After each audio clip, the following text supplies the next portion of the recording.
morning, everyone. I would like to greet all of you with the usual Islamic greeting. Assalamu alaikum wa rahmatullahi wa barakatuhu. That means, may peace and blessing of Allah subhanahu wa ta'ala be upon you all. And I would like to take this opportunity to thank the Alliance Refugee Resettlement Organization to put together this beautiful event. And I would like to thank Dr. Bano and Brother Khalid to give me this opportunity to be here in front of you all and express my thoughts, share my stories. And I thank you very much, you all, for listening and paying attention to that. Well, my name is Abdul Haq Khan.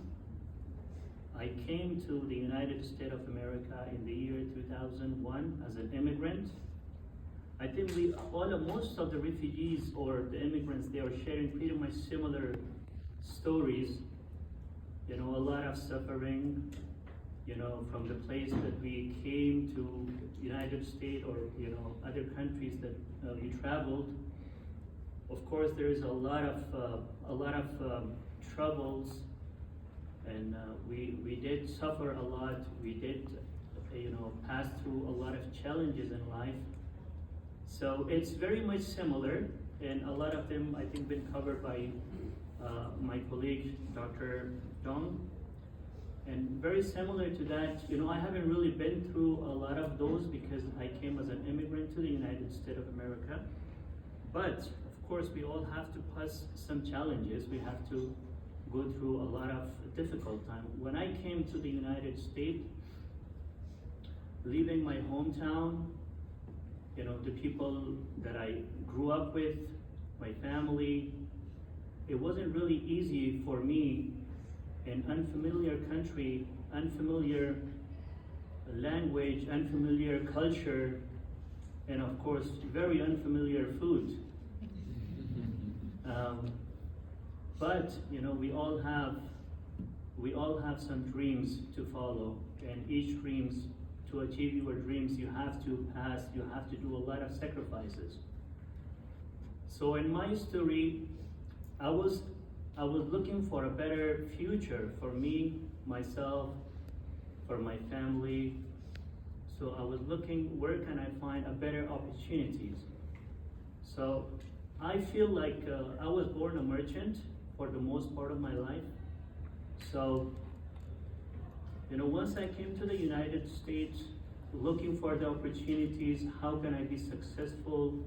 How can I be a hope for other people that they're looking me, my family, and you know, people that they're tied to me. So I look around for a quite long time, searching what can I do to establish my life in America and be a hope for a lot of those people that they left everything that they have in their home country, like I did. So after a lot of struggle and research, being in United States, I came across that I'm going to be, I have to do, you know, start some sort of business from scratches, but I have to do it some way. So I was able to start my business, my little business. Back in that time, actually, I used to live in New Mexico, in Albuquerque, New Mexico. And you know, when you're in Albuquerque, New Mexico, the area is full of artists. You know, a lot of Native American out there, they are all artists. And so I look, what can I do in this area? So I've been through different places, like different tribes in Zuni, Navajo, Gallup, where I get to see a lot of artists and I see their art, their jewelry, their handcrafts. So I start getting stuff from them, buying from them, and try to sell them to the cities, bigger cities, to the business owners. In Santa Fe, New Mexico, also in Albuquerque, New Mexico. So it was pretty, I would say, successful. You know, I hit to the point where I can say it was working out pretty good, but I was not satisfied with it. So I said I need to go a little bit further beyond. So I took that merchant or that business to a step further. Then I start traveling nationwide. I start traveling to Arizona, California, many other places in the United States to expand my business. So by doing that, I become a little bit more successful, got more established, and whenever you're achieving some of your primary goals, then it gives you more hope. In a meanwhile, you become more braver to do further bigger actions. So the business start growing a little bit better. So after a year of being a little bit established in the United States, my business was able to provide me enough that I left the country to visit my hometown, visit my family. After a very long time, finally I had some good food, homemade food, which I was missing a lot. Because back in the days, I think in the year 2001, we didn't have a lot of restaurants that they provide halal or zabiha halal. So, I remember those days that I was with, I think, fish meal burger from McDonald's for 6 months or 7 months on the road. Morning, fish burger. Lunch, fish burger. Dinner, fish burger.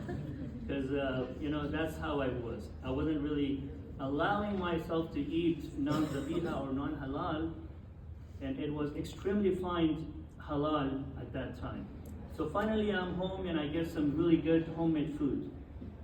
So then when I'm at home, back home, I'm thinking of what can I do in order for me to make my visit more frequent, to come to home, so I can get to see my family, my friends, and in the meanwhile, I can do business.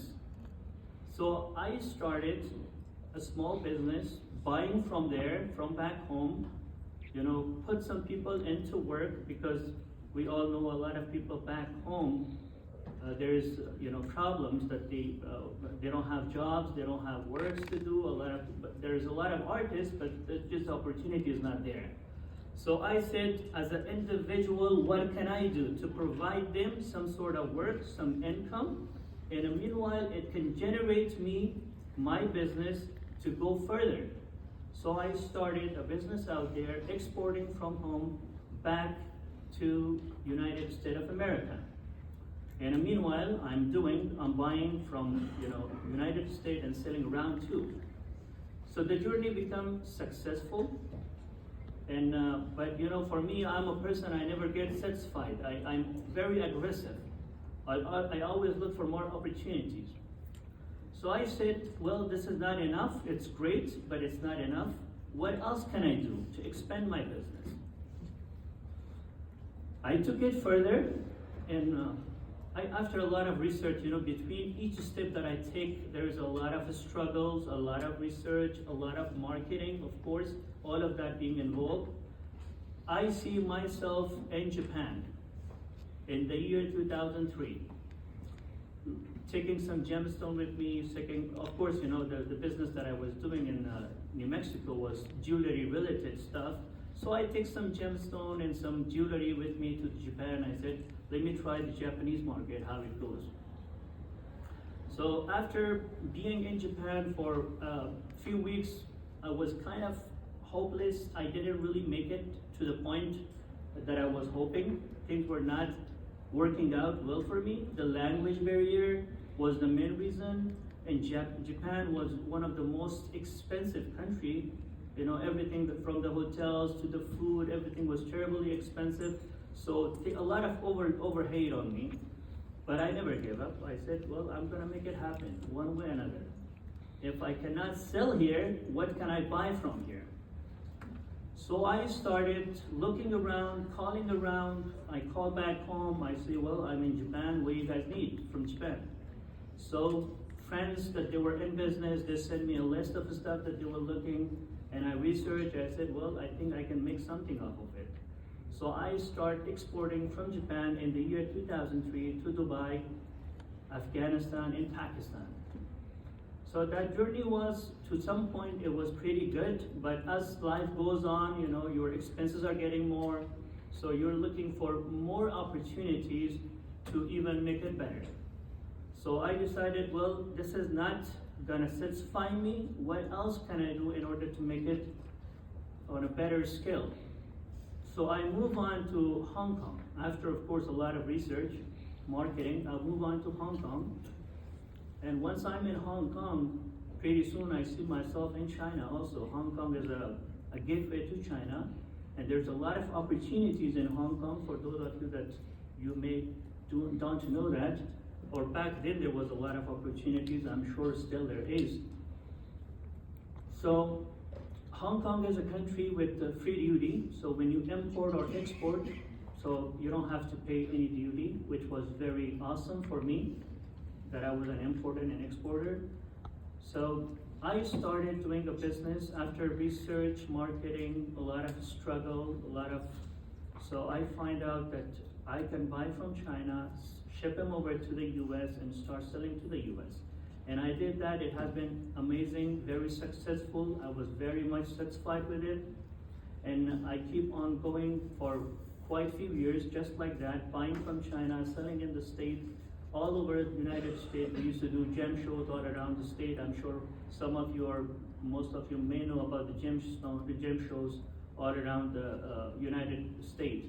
And we have actually a few in Houston also. I think there is one in a couple of weeks coming in, just to advertise a little bit. So, but for me, I don't just stand in one spot. I have to move on. I can't really stay there. Although I was doing very well, I decided, well, I'm doing really good in Hong Kong. Buying from Hong Kong. What can I do in order to sell to Chinese? So I start opening a head office in Hong Kong. Hong Kong, I opened my office in the year 2011. And on the same year, I started putting my another branch in China. There's a small city called Ketan, Haiphong. It is located in Shantou, Guangdong province in China. Very, very close to Shenzhen. Those of you that you may have traveled to Shenzhen, it's about 2.5 hours from Shenzhen. So in Shenzhen, doing business in China, it was pretty good, very amazing, a lot of good results.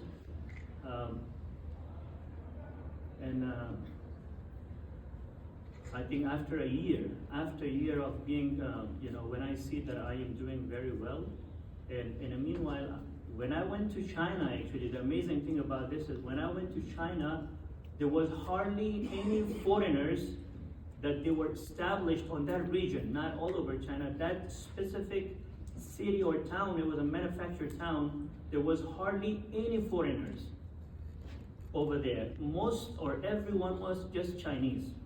Why the foreigner were not interested to go there? There was a lot of circumstances that they were scared.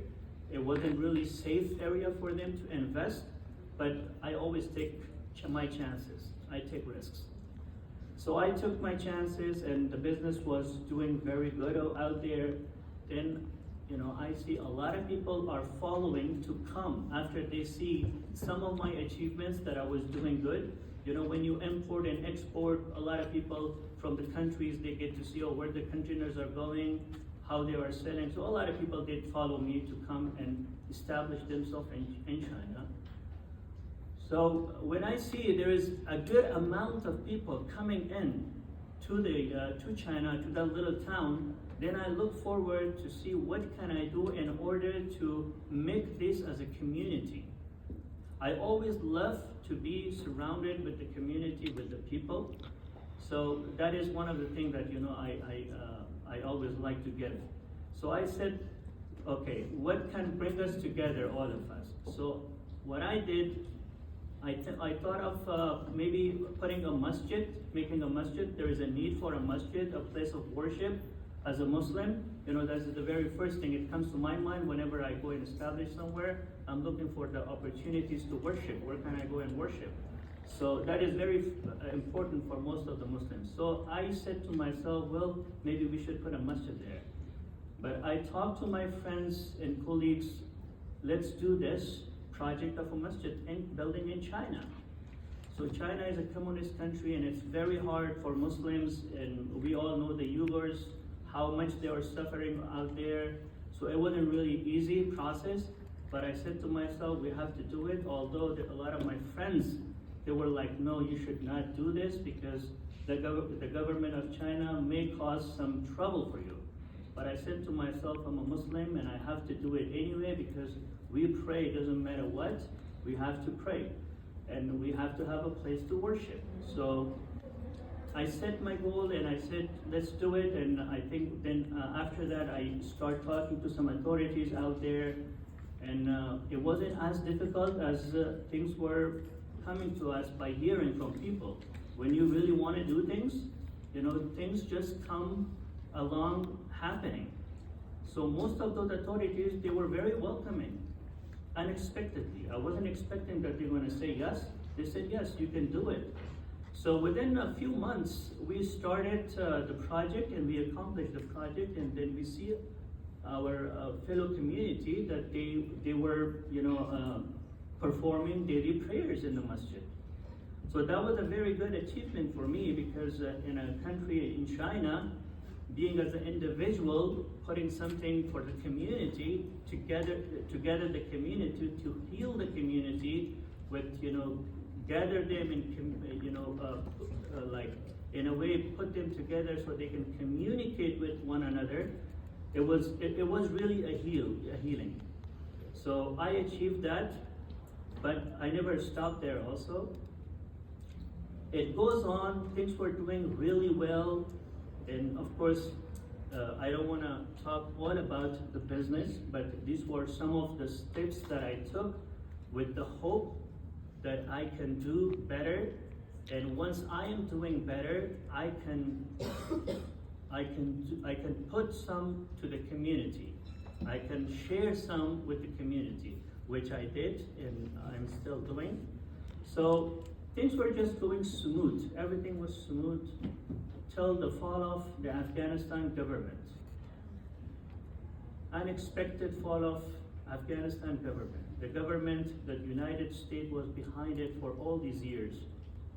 And there was a great hope that we will never have any atrocities in Afghanistan. Every day we were hoping, we are building the country is going towards the success, but overnight we see the entire government collapse. We hear the atrocities from every streets, every city, every villages in the country. People are suffering, people are having horrible life. Nobody wants Taliban. Taliban is a barbaric, brutal terrorist regime that hardly any individual in Afghanistan would want this, except those that they benefit from this regime. So this regime become in power. 40 million plus people are suffering from this regime. Children, women, men, everybody suffering. They have no way how to live their life in peace. They don't know, they're lost. They lost the country, they lost the freedom, they lost the justice, they've been killed everywhere. And I mean, so many atrocities, I'm sure you guys may know a lot of it. That led me, as an individual, what can I do to bring change? To bring some hope for those people that they are hopeless. To bring some sort of moral support to those that they feel that the whole world have left them alone. There is no hope for them. Even as of today, as we talk, the country is in blood. They're very much hopeless. So as an individual, what I did, of course, after chatting, hearing all their cries, their voices, their suffering, knowing their suffering, what they're going through, I came across what can we do as an individual living in a peaceful country where we have some voice that we can raise, where we have some sort of platforms that we can bring some sort of awareness to the locals and see if we can do some changes. So, to make it short, I start with few of my friends in Houston. We started protesting or putting some protests together to bring some awareness to the locals that the whole world is equivalent in love, in need of peace and justice. If we want peace for ourselves, we should definitely look peace for others too. If we really love to see our children in peace and we want to give everyone justice here in the state, we should look forward to bring that justice all over the globe. If the globe is, they say, if I don't know if I can say it right because a lot of stuff in our language means something. When you translate it in English, then it doesn't really make that good sense. But anyway, I think the whole world deserves to live in peace, and the whole world deserves justice. And to have that peace and justice, we have to bring awareness to one another, to share the suffering and see what can we do in order to stop this suffering, these problems globally. So I planned and I led some demonstration here in Houston, also Dallas, Austin, and with the collaboration of my friends, I led and organized some other demonstration across the nationwide, also internationally in Europe. And am I running out of time? You can have 1 minute, yeah. Well, I thought I have another 10-20 minutes. You only took only 20. Okay. So inshallah, I'm going to try to make it short. Yes. Anyway. I'm running out of water.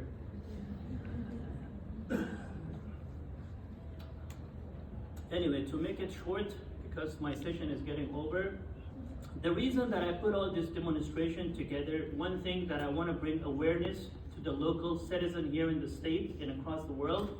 Another thing, I want to be a voice for those who does not have voice.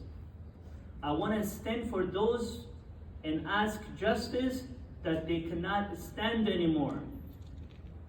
Because in Afghanistan, you cannot stand for the truth anymore. This barbaric, brutal regime and terrorist regime of Taliban does not allow the truth to stand. The whole country is in smoke of lies.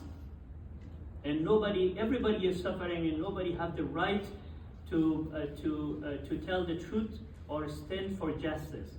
So that was one of the reasons that I started doing that.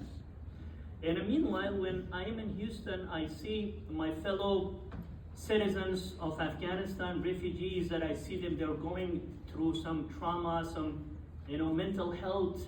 They're suffering because they're homesick. They're in a country that they're very much unfamiliar with. They don't know the culture, they don't know the people, they don't know the language, they don't know the system, and they are having hundreds of issues. And I'm sure a lot of you guys know those issues more than I would know. So I said, what can I do here for the people, along with what we can do in terms of demonstration and stuff, what else can I do to put these people together so what I did, I created I established a nonprofit organization called Khorasan Culture and Social Association. Under that umbrella, we try to unite the people in Houston or in general in Texas, reunite them So we put some events together. Some of the events that I would like to mention, we have the very first event that we put together, it was Hafte Shaheed. And the second event that we put together, it was for Nowruz or New Year, Persian calendar New Year. And the third event that we put together was for a celebration of Eid. All of these events, what it does, it puts all of these refugees or asylees together, and they share the values, they share their pain, they get to know one another. They don't feel that they are left alone in this country. They see that there are people, from their culture, from their language, that they can talk to them and communicate with them, and they can share their stories, and they can get some sort of guidance from them and from the community leaders. So that's been an amazing thing. We see the joy in the face of all of these new asylees whenever we put these events together. It has been an amazing result. So I am very much actually scared that he's going to say stop. No, I'm not. Okay, I don't know how many minutes do I more have, but I guess we're done. I think we're Okay. done, yeah. So I think I would like to thank you all for your attention to listening me, and I really appreciate you all. Thank you very much for doing all for this. Thank you.